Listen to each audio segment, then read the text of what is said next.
Nobody warned Rin about the smell that he had read every report about humans. He had studied their biology, their history, their strange customs. But nothing prepared him for the sharp, salty scent that filled the docking bay when the human transport opened its doors. Rin stood straighter, pulling his blue shoulders back. As a Valerian officer, he had earned respect through 40 years of service.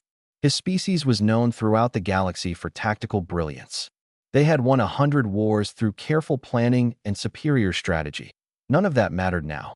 The Devourer swarm had changed everything. In 6 months, they had consumed 47 systems. Billions of lives lost. The Coalition, despite having more ships and soldiers, was losing badly. The swarm did not negotiate. They did not stop.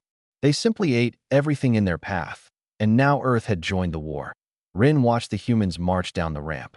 They were smaller than he expected, shorter than Valorians, softer looking than the rock-skinned Brutari. They had no claws like the Fenari, no natural armor like the Tesserants. They looked weak. Captain Daniel Hayes walked at the front. He was a plain-looking man with brown hair cut short and tired eyes that seemed older than his face. He stopped in front of Rin and extended his hand. Rin had read about this custom. He reached out and gripped the human's hand. The strength surprised him. Hayes squeezed with a force that made Rin's bones ache. The human smiled, but there was something behind that smile. Something that made Rin's stomach feel cold. "Lieutenant Rin," Hayes said. "Heard you're our babysitter." "I am your liaison officer," Rin corrected. "I will help coordinate between your forces and Coalition Command." "Same thing." Hayes turned to look at his soldiers. There were 200 of them, men and women of different colors and sizes, but all wearing the same dark armor. "These are my people, the 14th Expeditionary Force. We're here to kill bugs." Rin blinked. "The swarm are not insects. They are a highly advanced bugs," Hayes repeated. "Big ones. We've killed bugs before." The briefing room was full of Coalition officers. Valorians, Brutari, Fenari, Tesserants. All of them watched the humans with curiosity, some with doubt. Admiral Sen, a large Brutari with gray-stone skin, stood at the front. "The swarm has established a hive on Tessara's moon. They are building forces for an assault on the planet itself. We must remove them." "How many?" Hayes asked. "Our scans show approximately 50,000 swarm warriors." The room went quiet. The Coalition had 20,000 soldiers available.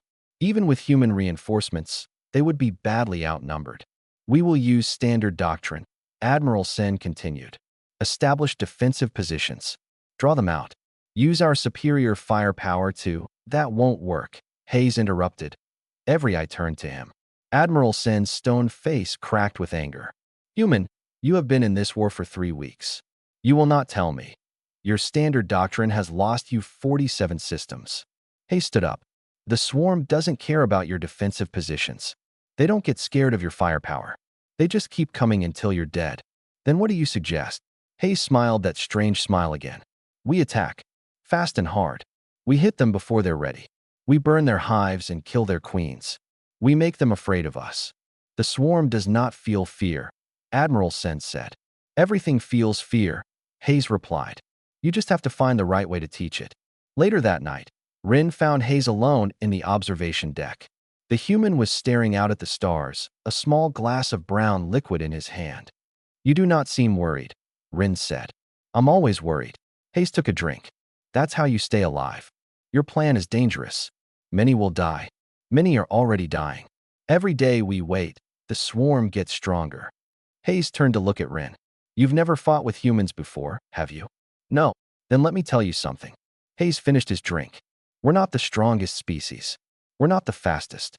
We don't have claws or armor or any of that fancy stuff your Coalition friends have. Then how do you expect to win?" Hayes put his hand on Rin's shoulder. The grip was firm, almost painful, because we don't know how to stop. Because when everything is trying to kill us, we just get angry. Because we've been fighting since before we came down from the trees, and we've never once thought about giving up.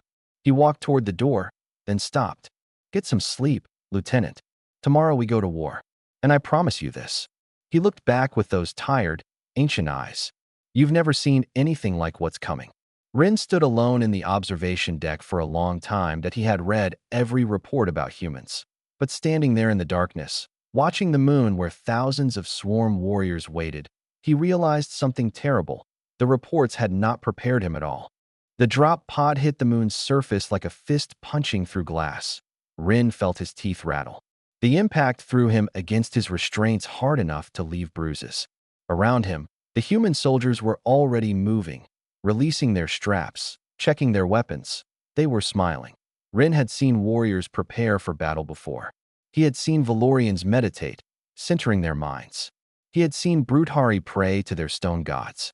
He had seen Finari sharpen their claws with careful focus. He had never seen soldiers laugh before walking into death. "Move it, Lieutenant." Sergeant Rosa Mendez grabbed his arm and pulled him toward the pod door. She was a short woman with dark hair and a scar across her chin. "Stay close to me. Don't die." The door blew open and hell rushed in. The mining colony had been abandoned for weeks. Now it was a nest of horror. Swarm structures grew from the buildings like tumors. The air was thick with spores and the screaming of distant creatures. Coalition forces were advancing from the north. Rin could hear their coordinated fire, their careful tactics. Everything by the book. Then the swarm ambush came. They burst from the ground. Thousands of them. Black shells and razor limbs and mouths full of teeth. They hit the Valerian forward units like a wave hitting sand. Rin watched his people die. His radio, filled with screaming. Calls for help. Calls for retreat. The careful formations broke apart as warriors ran or fought, or simply froze in terror. "Contact front," Hayes shouted. "Weapons free." And then Rin understood why everyone should fear humans. They did not form lines. They did not follow doctrine. They spread out like water, flowing through the ruins, each soldier covering the others. Their weapons roared without pause. But it was not their tactics that made Rin's blood turn cold. That it was the way they fought that a swarm warrior slammed into Private Danny Webb. Its claws tore through his armor, ripping into his side. Any Valerian would have fallen. Any Finari would have retreated. Webb grabbed the creature's head with his bare hands and kept shooting with his other arm. Blood poured from his wound. He was screaming, not in fear, in rage. Sergeant Mendez took a spike through her shoulder. Rin saw the black point burst from her back. She looked down at it, said something in her human language that Rin did not understand, and then raised her weapon and killed the creature that had wounded her. She did not stop firing. "What are you?" Rin whispered. The humans pushed forward. They used smoke grenades to blind the swarm. They used fire to burn the nest structures. They threw themselves at enemies twice their size and somehow kept winning. And they screamed. Rin had heard war cries before. The Brutari bellowed to honor their gods. The Finari hissed to frighten their enemies. Human screaming was different. It was not ritual. It was not theater. It was hate made into sound. Rin found himself fighting beside Mendez. His training took over, his hands moving automatically as he fired at the creatures pouring toward them. But part of his mind was somewhere else. Part of his mind was watching the humans and feeling something he had never felt before. Terror, not of the swarm. He had faced them before. He knew their tactics, their weaknesses. That he was terrified of his allies, because the humans did not fight to survive. Every species Rin knew fought to stay alive. Self-preservation was the most basic instinct. Humans seemed to have forgotten it. They fought to win. They fought to destroy. They threw their bodies at the enemy with a ferocity that made the swarm look tame. "Lieutenant." Mendez grabbed him again. Her shoulder was still bleeding. She did not seem to notice. "Rally point is ahead. Move." They ran through burning streets. Coalition survivors joined them, Valorians and Finari with shock in their eyes. They had seen what Rin had seen. They had watched the humans. When they reached the rally point, Captain Hayes was already there. His armor was cracked. One side of his face was covered in blood. He was organizing defenses like nothing had happened. "Good work," he told Rin. "You kept up. Your sergeant." Rin pointed at Mendez. "She needs medical attention." Hayes looked at Mendez's shoulder. The spike was still there. "Rosa, you good?" "I'm fine, sir." She spat blood onto the ground. "Just a scratch." Rin stared at her. The spike had gone completely through her body. He could see her muscle and bone. Just a scratch. That night, the coalition held the line. The swarm retreated to regroup. Everyone said it was a victory. Rin sat alone in the medical tent. Around him, wounded soldiers received treatment. Most of them were not human. The humans had refused to leave the front lines. Sergeant Mendez walked past him. Her shoulder was wrapped in bandages, but she was carrying her weapon, heading back to her position. "Sergeant," Rin called out. "How are you still standing?" She stopped, looked at him with eyes that held no pain, only purpose. "Because there's more fighting to do," she said. "I'll rest when they're all dead." She walked away into the darkness. Rin sat there for a long time that he had read every report about humans. Now he was starting to understand what those reports could never explain. Humans were not soldiers. They were something far worse. 2 weeks of war had changed everything Rin believed about the universe. He sat in the temporary base watching humans do something impossible. They were relaxing. After 14 days of constant combat, surrounded by enemies that wanted to eat them alive, they were playing a game with small pieces of paper. "Cards," Private Danny Webb explained when he saw Rin staring. "You want to learn?" Webb was young for a human. 22 years old, he had told Rin. His wound from the first battle had healed into an ugly scar across his side. He moved like it had never happened. "I do not understand," Rin admitted. "How can you do this?" "Play cards. Laugh. Smile. Act like nothing is wrong." Rin gestured at the walls around them. "There are thousands of swarm creatures beyond those barriers. Any moment they could attack." Webb shrugged. "So? We're not fighting right now. Might as well enjoy it." He reached into his pack and pulled out something wrapped in silver paper. He handed it to Rin. "Here, try this." Rin looked at the brown substance inside. "What is it?" "Chocolate. Best thing my planet ever made." Rin put the chocolate in his mouth. The taste was strange, sweet and bitter at the same time, but somehow pleasant. "Why did you give this to me?" Rin asked. Webb smiled. "Because you looked like you needed it." This simple kindness confused Rin more than anything else. These same humans who fought like demons, who screamed hatred at their enemies, who kept fighting through wounds that should kill them. They also shared food with strangers. They told jokes during artillery bombardments. They sang songs while cleaning their weapons. Rin had to understand. "Tell me about your world," he said to Webb. The young human's face grew thoughtful. "Earth? It's beautiful. Blue oceans, green forests, mountains that touch the sky." He paused. "It's also trying to kill us every second of every day." "What do you mean?" "Everything on Earth is dangerous. The weather, the animals, the plants. Even the water can kill you if you're not careful." Webb laughed softly. "We evolved alongside predators that could tear us apart. We survived ice ages and plagues and disasters that wiped out most life on the planet." "How?" Rin leaned forward. "You have no claws, no armor. Your senses are weak compared to most species. We're stubborn." Webb tapped his head. "We figured out how to make tools, how to work together, how to keep going when everything said we should die." His eyes grew distant. "My grandfather fought in a war. So did his father. And his father before that. Humans have been fighting since we first walked upright. War is in our blood." Rin felt cold. "That is terrible." "Maybe." Webb looked at him. "But it also means we're really good at it." Later, Rin accessed the Coalition medical database. He pulled up human files and read them with growing horror. Human pain tolerance was off the charts. Their bodies produced chemicals during stress that blocked agony and increased strength. They could lose limbs and keep fighting. They could suffer damage that would kill most species and somehow survive through sheer will. Their healing was remarkable. Bones that broke would grow back stronger. Flesh that tore would knit itself together. Given time, humans could recover from almost anything, but the most frightening data was psychological. Humans could compartmentalize. They could take the worst experiences of their lives and lock them away in their minds. They could watch friends die and keep functioning. They could carry trauma like a weight and still move forward. This was not strength. This was evolution forged in fire. Rin closed the files. He sat in the darkness of his quarters and tried to process what he had learned. His species, the Valorians, had risen to power through intelligence and cooperation. They had built a civilization based on logic and order. Humans had clawed their way up from death itself. The morning briefing brought terrible news. "We found it," Captain Hayes said. A hologram showed a massive ship in orbit. Swarm High Vessel. That's where their queen is. That's what's coordinating all the forces on the moon. Admiral Sen's stone face cracked. That ship is heavily defended. Any assault would be suicide. So, Hayes said it like the word meant nothing. The room went silent. "I need volunteers," Hayes continued. "Small team. Get inside the ship. Plant explosives near the core. Kill the queen.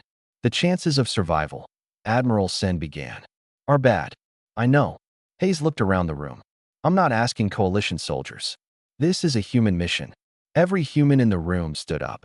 Every single one. Rin watched in disbelief. They were volunteering to die, not because they were ordered, not because they had no choice. They simply stood up and offered their lives like it meant nothing. Webb caught Rin's eye and smiled. Rin felt something shift inside him. Something he had never felt before. He stood up. Lieutenant. Hayes raised an eyebrow. I volunteer, Rin said. His voice was shaking. His hands were trembling. I will go with you. Hayes studied him for a long moment. Then he nodded slowly. Welcome to the team, Lieutenant. Rin sat back down. His heart was pounding.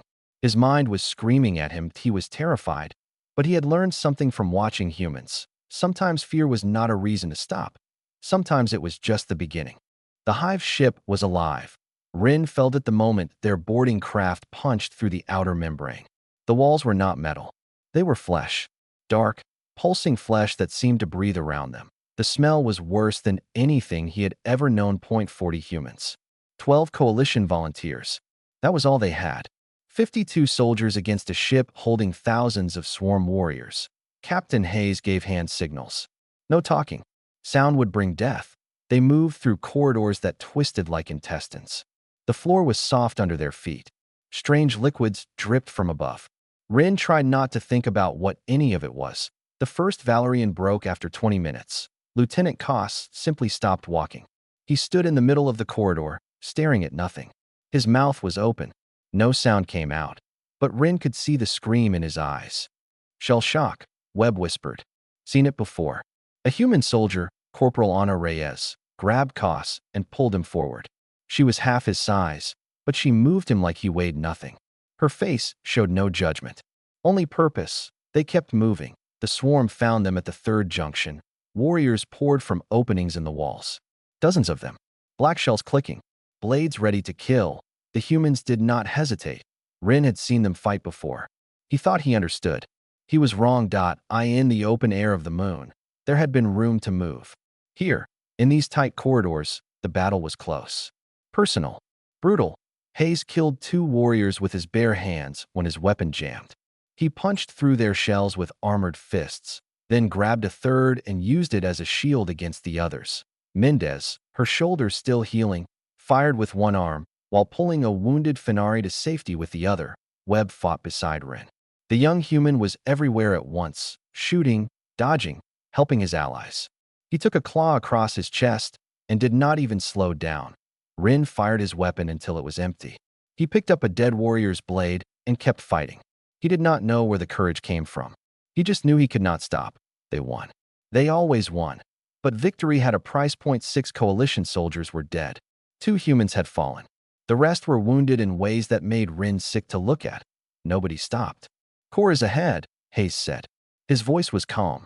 Blood ran down his face from a gash above his eye. Final push. Everyone ready. Everyone nodded. They ran. The core was a vast chamber. In its center, something massive floated in a pool of amber liquid. The queen.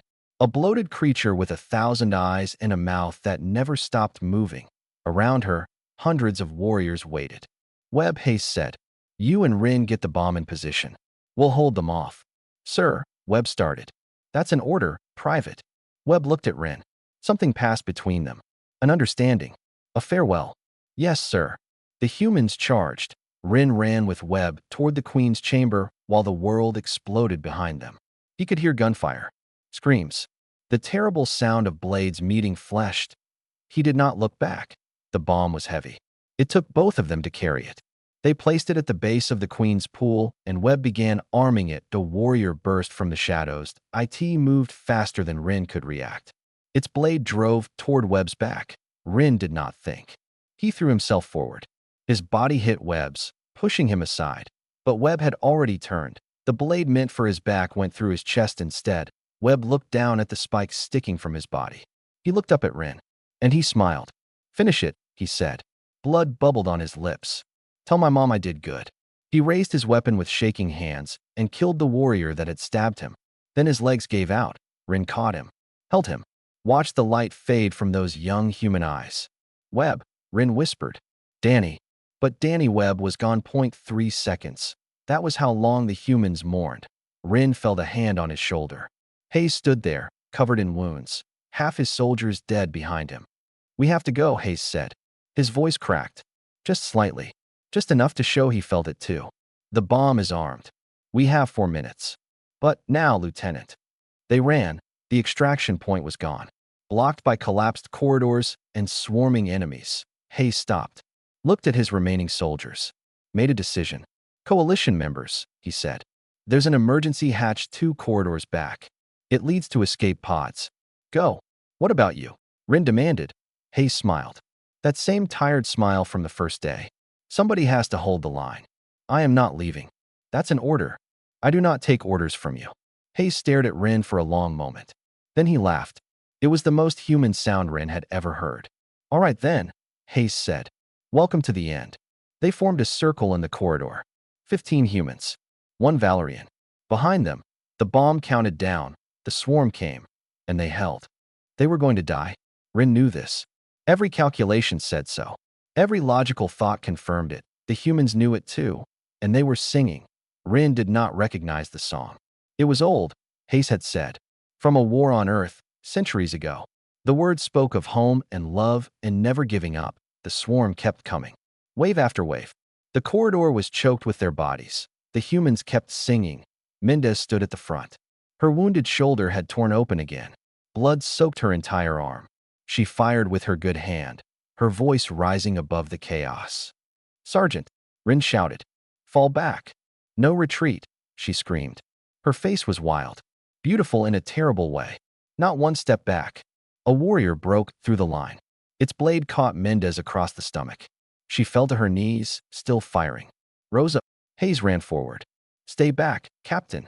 Mendez's voice was steady now. Calm. She looked at the timer on the bomb through the corridor. 30 seconds. "We're not going to make it." "Yes, we are. We just need to." "Daniel." She used his first name. Rin had never heard that before. "Get them out. Now." Mendez pulled something from her belt. A small detonator. Rin recognized it as the backup trigger for the main bomb. 20 seconds is enough, she said. "Go." "Rosa, don't. Tell my daughter I love her." She pressed the button. The explosion started small. A flash at the core, deep in the ship. Then it grew. Rin felt the deck shake beneath his feet. "Move." Hayes grabbed Rin and ran. The world became fire and noise. The corridor collapsed behind them. Walls tore apart. The screaming of dying swarm filled the air. Rin did not remember reaching the escape pods. He did not remember climbing inside. He only remembered the moment the hatch sealed and the pod launched into space. Through the small window, he watched the hive ship DIT split apart like rotten fruit. Pieces of it scattered across the void. At the center, where the queen had been, there was only fire. Rosa Mendez had given them 20 seconds. 20 seconds was enough. The pod tumbled through space. Inside, there were only 4 of them. Hayes, Rin, 2 other humans whose names Rin did not know. Hayes was missing his left arm. Rin stared at the wound. The arm had been torn off at the elbow. Bone showed through the flesh. Blood pumped steadily despite the emergency bandage one of the other soldiers had applied. "You need medical attention," Rin said. His voice sounded strange to his own ears. Distant. "I need a new arm," Hayes replied.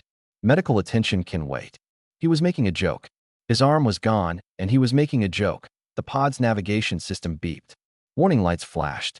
Rin checked the display and felt his stomach drop. "We are drifting towards swarm territory," he said. "The engines are damaged. We cannot change course." "How long until we enter their space?" 6 hours. Hayes nodded slowly. He did not seem worried. "Then we have 6 hours to fix the engines." "That is impossible. The damage is too severe." "Nothing is impossible." Hayes looked at Rin with those tired eyes. "That's the first thing you need to learn about humans." They worked through the night. Hayes, with one arm, crawled through the maintenance shafts and found the broken components. The other soldiers, both wounded, fashioned tools from debris. Rin provided technical knowledge from his Valerian training that IT was not enough. Every repair failed. Every solution led to another problem. With 2 hours left, Rin sat down and accepted death. Hayes sat beside him.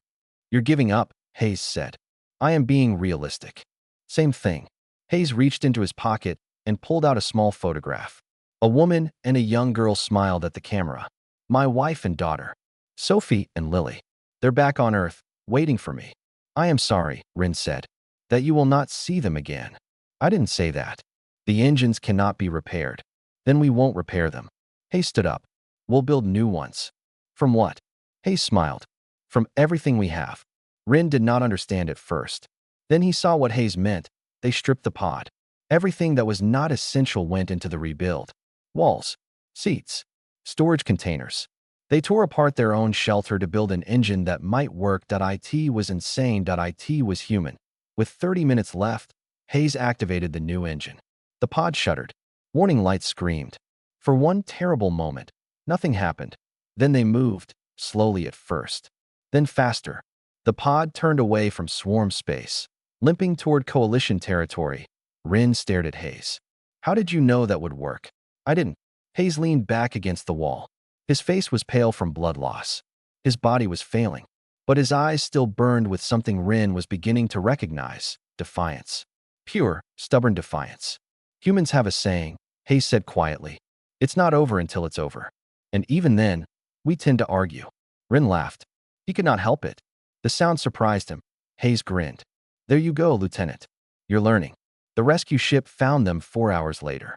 By then, Hayes was unconscious. But his heart was still beating. Because humans, Rin was learning, did not know when to stop. They simply refused to die until they were ready. 6 months had changed the galaxy. Commander Rin stood before the memorial wall, looking at the names carved into stone. Rosa Mendez, Danny Webb, 43 others who had died on the Hive ship. Their sacrifice had broken the swarm's coordination across the entire sector. The war was not over. But the swarm was retreating. For the first time in years, the coalition was winning. Because of humans, the ceremony would begin soon. Representatives from every coalition species had gathered. Valorians, Brutari, Fenari, Tesserants. All of them here to honor the dead and welcome new soldiers to the fight. Rin touched Webb's name on the wall. He still remembered the taste of chocolate. The young man smiled. His last words, tell my mom I did good. Rin had sent the message himself. Mrs. Webb had replied with 2 words. He did. You're supposed to be on stage. Rin turned. Captain Hayes stood behind him, wearing his dress uniform. Where his left arm had been, a mechanical prosthetic now gleamed silver and black. The doctors said it worked better than his original arm. Hayes had said he wanted one that could punch harder. I was remembering, Rin said. Good. Hayes moved to stand beside him. They deserved to be remembered. They stood in silence for a moment. 2 warriors. 2 friends. Forged in fire and blood. Are you ready for your speech? Hayes asked. No. Good. Best speeches come from the heart, not from preparation. The ceremony hall was filled with hundreds of beings.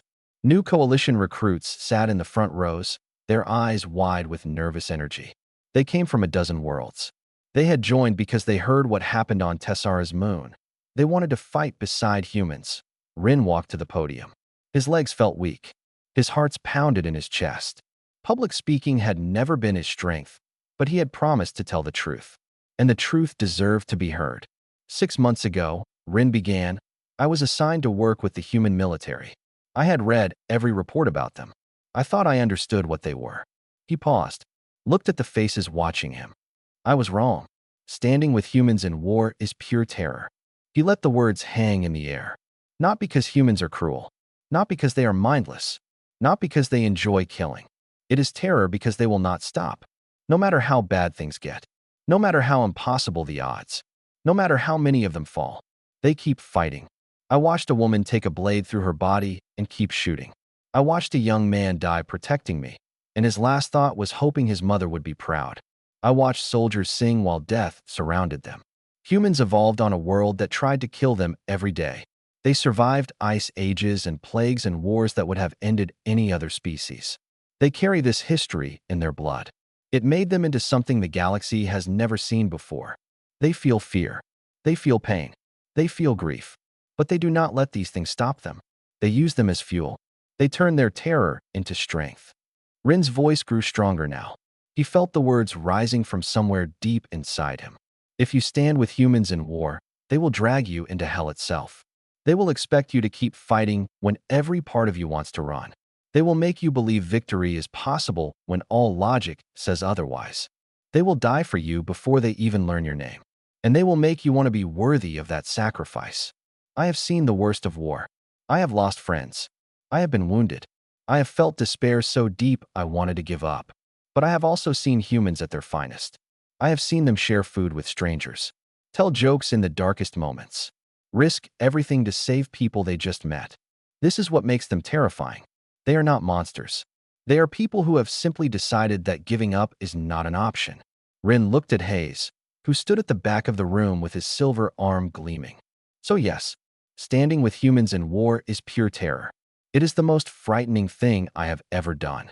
He straightened his shoulders. It is also the greatest honor of my life. After the ceremony, Rin stood with the surviving members of the 14th Expeditionary Force. They had been rebuilt with new soldiers, human and coalition alike. Hayes commanded them now, promoted after his actions on the Hive ship. New recruits approached nervously. They looked at the veterans with awe. "Commander Rin," a young Fenari asked, "is it true what they say about humans? Are they really that frightening?" Rin looked at Hayes, who grinned with that same tired smile from the first day they met. "More frightening than you can imagine," Rin said, "and more inspiring than you will ever know." The young recruit nodded, fear and excitement mixing in his eyes. He ran off to join his unit. Hayes walked over and put his mechanical hand on Rin's shoulder. "Ready for the next mission?" he asked. Rin thought about everything he had seen, everything he had survived, everything he had lost and gained. "I stand with humans," he said. "I am always terrified." He smiled, the expression strange on his Valerian face, but feeling more natural every day. "I have never felt more alive." Hayes laughed and slapped him on the back.